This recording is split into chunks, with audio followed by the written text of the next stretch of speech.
D'accord, mais les élections en 2024, c'est bien possible et on les aura par la grâce de Dieu, Inch'Allah.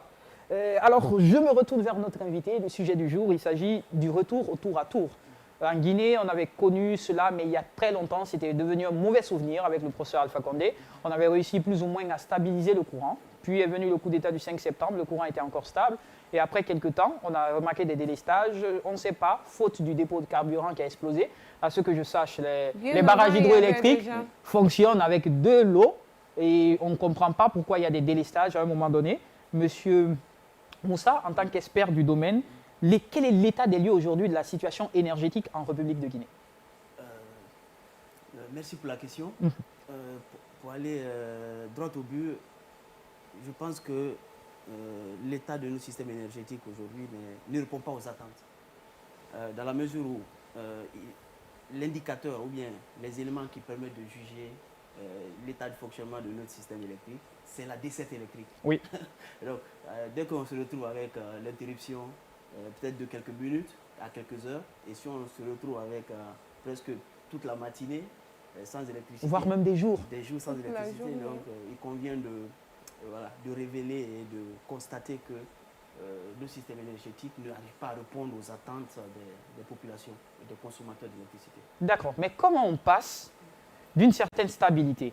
À un moment donné, c'était devenu une ancienne histoire. Nous, je me rappelle quand on était gamin, on criait oui, ETFA, oui, le courant est venu. À un certain âge, on criait plus oui, ETFA. Parfois, on pouvait laisser nos téléphones, nos appareils, nos stress. Il y avait une certaine stabilité, plus ou moins le régime déchu avait réussi à mettre quand même les histoires de courant à l'abri de besoins des Guinéens. Tout Guinéen avait accès au courant, mais aujourd'hui, on passe de cela au tour à tour. Pourtant, on nous rassure que notre économie se porte bien, tout se porte bien. Qu'est-ce qui pourrait expliquer ça? Est-ce qu'on nous a menti ou bien il y a un réel problème, un réel souci, une panne, je ne sais pas moi. Alors, pour répondre à cette question, on va brièvement, disons, analyser notre système énergétique. C'est-à-dire, aujourd'hui, il est essentiel de comprendre que environ 80 à 85% de l'électricité que nous consommons sur le réseau interconnecté de la Guinée, qui part de Conakry jusqu'à l'Abbé, avec Bokeh qui vient d'être ajouté, l'électricité consommée dans ce système électrique provient des centrales hydroélectriques. À savoir aujourd'hui notamment Swapiti, qui est la plus importante, Kaleta et Garafili. Alors, ce qui se passe de nos jours, c'est ce qu'on appelle l'étiage. L'étiage, c'est la période chaude de l'année où le niveau d'eau baisse drastiquement dans le cours d'eau. En parlant de Swapiti, Kaleta, Garafili, qui sont les plus, qui produisent l'essentiel de l'énergie hydroélectrique,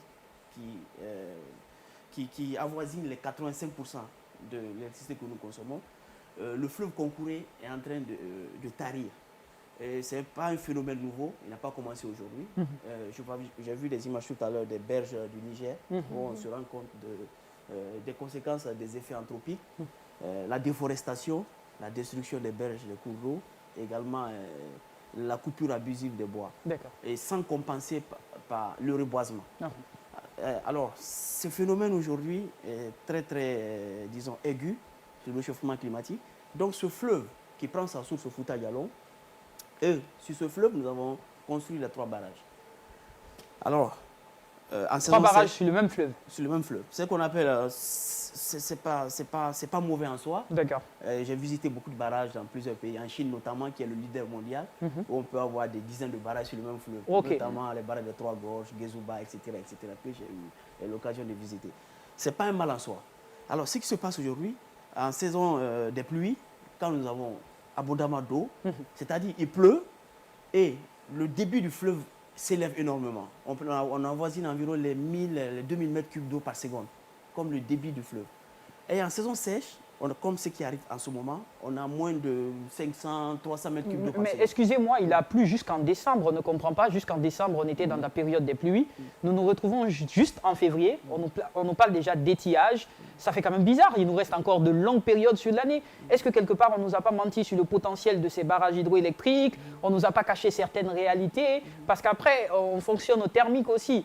Et si on a vu l'explosion du dépôt de carburant, on nous a dit à cause de l'explosion, il n'y aura pas trop d'électricité. C'est que quelque part, on se demande si concrètement, on n'a pas surévalué notre potentiel énergétique. Emmanuel, ce que je veux ajouter, Oui. c'est savoir comment les années dernières on faisait pour que ça soit stable et Voilà. en période d'étiage et pendant la saison des pluies. Voilà. Très belle question. En 2019, si vous voyez. Donc, je vais rapidement brosser cette partie. La réduction du débit du fleuve aujourd'hui impacte aujourd'hui la production hydroélectrique. Alors, dans tous les pays du monde, il n'y a pas que la Guinée. La France qui est leader en nucléaire. La France aussi a des sources hydrauliques, a des sources thermiques, au gaz, etc. La Côte d'Ivoire aujourd'hui, qui a montré l'exemple avec la CAN qu'elle a organisée, 80% de sa production vient du thermique. Notamment, ils ont du gaz avec les centrales de Azito, et évidemment les centrales thermiques de Agreco, etc. Vous voyez un peu ce qui se passe. Donc, ce qui devait être le cas de notre pays, la sécheresse ne peut pas, ne peut pas être la raison essentielle pour justifier le délestage électrique. Voilà. C'est ce qu'on appelle la mise en contribution du mix énergétique. C'est-à-dire mettre plusieurs sources de production d'électricité dans notre système énergétique pour pouvoir compenser le perte de production soit du thermique, soit de l'hydraulique, soit du solaire, soit de l'éolien. Alors, c'est ce qui n'a pas été aujourd'hui réalisé. Quand la saison des pluies est partie, dont les pluies se sont arrêtées en décembre, mais il y a un phénomène aussi que je tiens à vous rappeler, c'est que pratiquement on n'a pas 3 mois de pluie dense de nos jours. Okay. Il faut le reconnaître. Les pluies sont encore plus rares, la saison sèche est en train d'être plus longue et la saison des pluies est en train d'être plus courte. Maintenant, cela en soi ne devait pas justifier aujourd'hui la rupture d'électricité.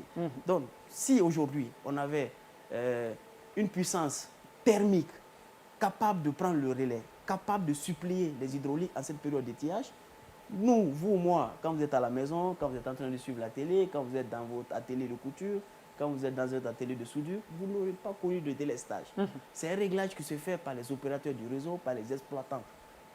Alors, ce qui se passe aujourd'hui, dès le matin à 7 h, si vous constatez, il y a interruption de l'électricité. Oui. 8h00. Voilà. Parfois 7h57. Donc, ça dépend. Le monsieur ne se trompe même pas. Finissez, vous m'expliquez ça aussi. Comment il fait pour couper le courant dans tout un quartier à la même minute? Non, ce qui se passe, ce n'est pas que vous. Peut-être si quelqu'un qui habite dans un autre quartier à Sangoya, ou bien quelqu'un qui se retrouve à Anta, ou bien quelqu'un qui est à Lambagny, l'électricité ne s'interrompt pas au même moment. Parce qu'ils ne sont pas alimentés par les mêmes postes de transformation. Donc, l'ordre est donné par l'opérateur du réseau, le dispatcher. Donc, à partir de 7 h, 6 h, on commence à réduire la production des hydrauliques, notamment Swapiti, Kalita, Garafiri. Alors, malheureusement pour nous, on n'a pas de thermique en ce moment capable de prendre le relais pour continuer à fournir l'électricité aux abonnés. Donc, ce qu'on appelle aujourd'hui, c'est une mesure qu'on appelle le délestage. Donc, c'est une mesure volontaire décidée par les opérateurs pour interrompre la fourniture de l'électricité, pour pouvoir compenser l'équilibre entre la production de l'électricité dans les centrales et la consommation. En temps réel, cet équilibre doit être identique. Vous comprenez? Et dès qu'on a un déséquilibre, on a plus de consommation que de production, on a la dégradation de la qualité de l'électricité, notamment de la fréquence. Donc, on ne peut pas se permettre ces déviations importantes. Donc, par conséquent, on coupe des abonnés pour qu'on ait toujours cet équilibre. Alors, en cette période, les centrales thermiques qui devaient arriver, déjà en capacité installée, en hydraulique aujourd'hui, entre Swapiti, Kaleta et Garafiri, on a environ plus de 700, 750, 60 mégawatts de puissance installée. Malheureusement, en thermique aujourd'hui, on a environ moins de 220, 210 mégawatts installés et on a à peu près 150, 140 mégawatts disponibles. Cela est dû à la panne des équipements thermiques, à le manque de pièces de rechange, au manque de disponibilité de l'approvisionnement, notamment du carburant, le HFO, qui est essentiel au fonctionnement des centrales thermiques. C'est ce qui est aujourd'hui, à l'instant T, la problématique aujourd'hui de fourniture d'électricité aux abonnés. Pascal? Alors, moi, tout à l'heure, vous avez un peu cité des barrages que vous avez visités, vous-même le barrage des Trois Gorges. Et, bon, et quand vous prenez un peu, nous, nos barrages en Guinée, est-ce que nous avons un bon système d'approvisionnement en électricité comparativement aux barrages dont vous avez visité? Est-ce que la Guinée, on a un vrai système d'approvisionnement? Est-ce qu'on n'a pas surcoté notre travail? On a pensé qu'il était trop fort alors qu'au fond, c'était une montagne qui a accouché d'une souris. Voilà, c'est une très belle question. Voilà ce qui se passe aujourd'hui. En Chine, par exemple, moi, le jour où j'ai visité le barrage des Trois Gorges, elle fait 22 500 mégawatts. Ça, c'est la puissance installée.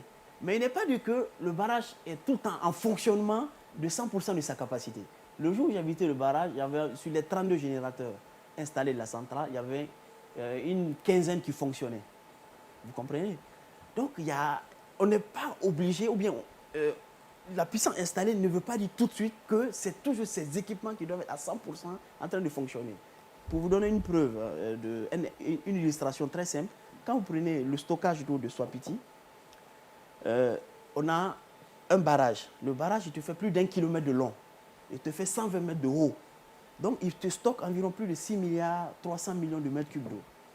Alors, si en amont du fleuve, il n'y a pas suffisamment d'eau qui arrive, et au même moment, on est en train de produire de l'électricité, donc production d'électricité d'une centrale hydraulique, c'est-à-dire on est en train de prélever l'eau dans les turbines, dans les conduites forcées, pour produire l'électricité. À Swapiti, par exemple, les turbines de Swapiti consomment environ 200 mètres cubes d'eau par seconde, en plein régime. Donc, si vous prélevez avec les 3 générateurs environ 300 mégawatts que Swapiti produit, vous prélevez cette eau du barrage et qu'en amont, la compensation en saison sèche est inférieure au remplissage du barrage, donc ce qui va conduire à la baisse du niveau de l'eau. Alors, la production d'électricité va d'un niveau maximal à un niveau minimal. Donc, quand on est dans cette plage d'eau, on arrive à produire l'électricité. Mais si on se retrouve à un certain niveau bas des prises d'eau, on ne peut pas produire d'électricité. On est obligé de réduire. Maintenant, ce qui aurait dû se faire aujourd'hui, c'était notre puissance installée de centrales thermiques, notamment Kaloum 1, Kaloum 2, Kipé, la tannerie, qui devait être en mesure de compenser la baisse de production de Caleta Swapiti. Parce qu'aujourd'hui, on est en train de rationaliser. Dès 7h, 6h, on arrête. Parce que si on continue à produire 24 heures sur 24 Swapiti, au bout d'un mois et demi, il n'y aura plus d'eau à Swapiti. Et c'est la centrale la plus importante de notre système de production d'électricité aujourd'hui. Donc, c'est une mesure volontaire décidée de rationaliser, de réduire. Donc, à partir de 7 heures, on met qu'un seul générateur, on réduit la consommation. À partir du soir, 18 heures, où tout le monde a l'électricité, on redémarre encore des générateurs, comme c'est l'image. C'est ce qui se passe aujourd'hui. D'accord. Voilà. Mais après, Oui, bon, Pascal, une on question va aller à l'après, mais d'accord. tu as fait le tour de la capitale, tu as recueilli l'avis de quelques citoyens oui. qui se sont aussi prononcés sur la question. Dès après l'avis des citoyens, on pourra revenir à ta question et continuer le débat. On part pour le micro-trottoir. Sur toutes nos activités. En fait, depuis que ça a commencé, on souffre énormément. On n'arrive plus à tenir les engagements face aux clients. Secondo, on est obligé des fois de travailler la nuit. Et vous savez ce que ça a comme conséquence. En fait, si nous avons au moins le carburant, si on a un peu de travail, on peut allumer les groupes et travailler. Mais malheureusement, on n'a ni courant ni carburant. L'État, tout ce qu'on peut leur dire, c'est d'œuvrer pour nous sortir dans cette crise-là. Le problème de courant là a commencé.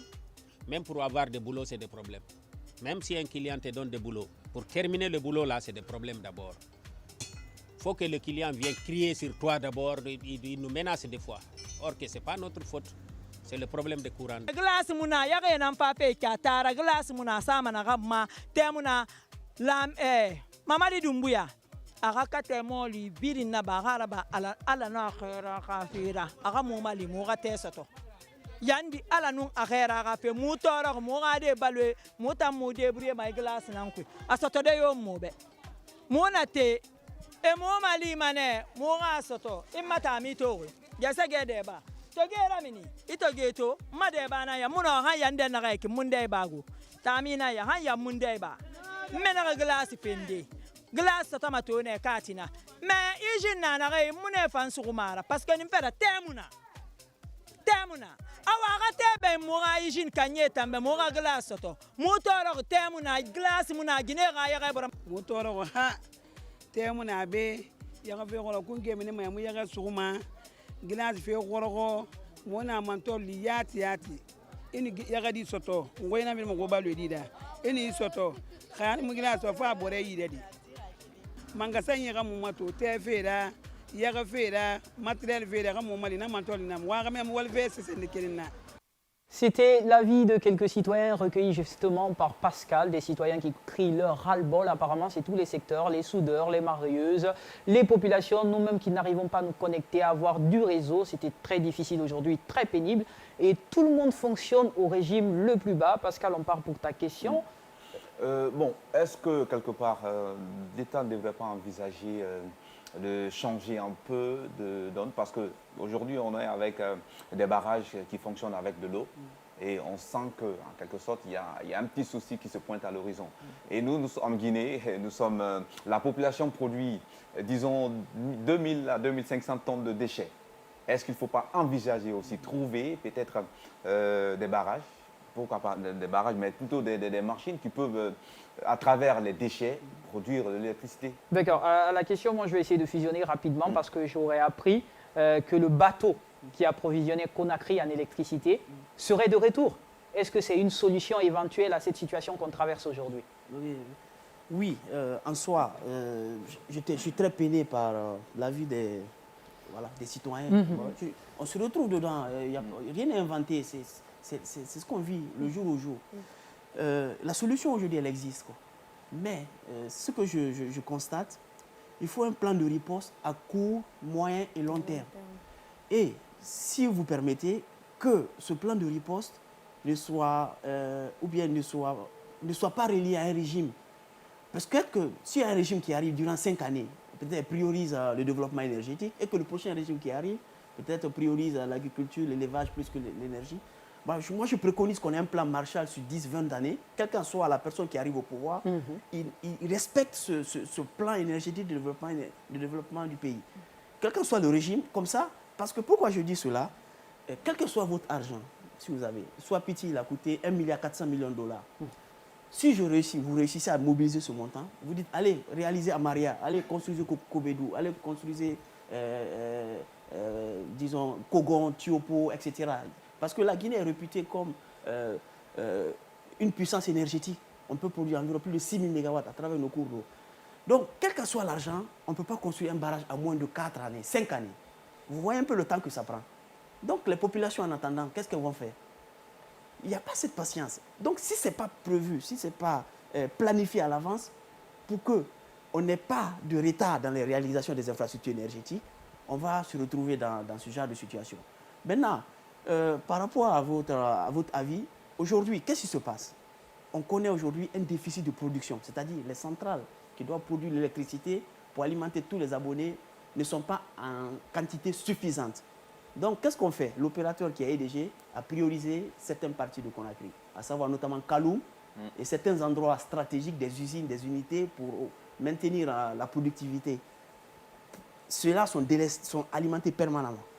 Maintenant, l'autre partie des abonnés, qui est notamment les centres commerciaux, disons les restaurants, la cuisine, à la maison, comme les consommateurs domestiques, vous, le studio ici, le soudeur, comme on l'a vu tout à l'heure. D'ailleurs, heureusement qu'on n'est pas sur la ligne des DG. Voilà.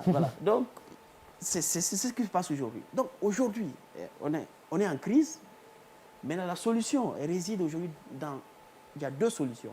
La première, c'est de trouver une source de production d'électricité urgemment.